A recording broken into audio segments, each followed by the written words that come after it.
the video that you're showing me, I have to say, I'm a little bit more suspicious of it being neuro. Yeah? Yeah. And when we have neurologic problems, the thing that everybody always worries about in reptiles with neurologic problems is more about, metabolic bone disease, not having enough calcium, and developing problems from that. I'm not worried about that in this case, That's usually more of like an animal who is young and has had a poor husbandry. Other possibilities is adenovirus, which I didn't see him being tested for. Did anybody test him? I don't think they tested him for Okay, it. the reason I asked about that particular virus, it's real common in bearded dragons. It's super contagious, right? Well, yes, it is something that you can transfer easily from one beardy to another, but because most beardies are living in just single home situations, we don't typically have too big of a problem once they're in private homes. It's more like at the pet stores that it's a problem. But that particular virus, it can affect various parts of the body. Odd neurologic symptoms that when we test them we find out that that's what they have.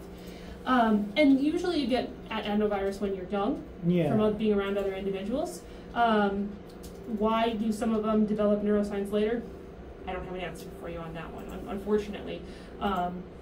There's still so much we don't know about that particular virus. Because I read a lot about that one too, like the stargazing and different stuff. So I was looking for signs of that. Yeah. I was worried about that. But when it comes to infectious diseases causing neurosigns, depending upon where in the brain is affected, is going to show what signs you actually have. So there may be some classical signs like the stargazing. If you don't see stargazing, it doesn't mean that it's not there. It just means it may not be affecting that part of the brain that makes them do that posture. Is that something that can lay dormant in them at all, or for a long time? Is that possible? Seems like it.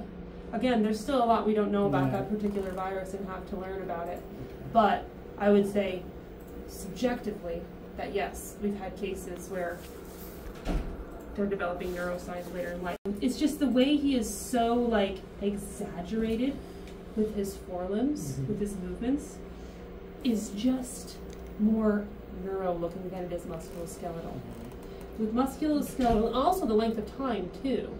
If it was musculoskeletal, I'd really expect at this length of time in that maybe we'd be having some muscle atrophy. That's asymmetrical. If you've got a fracture on one side, then at this length of time in, we probably are going to start having some atrophy and one arm looking kind of skinny and scrawny while the other one gets more buff because, compensating. yeah.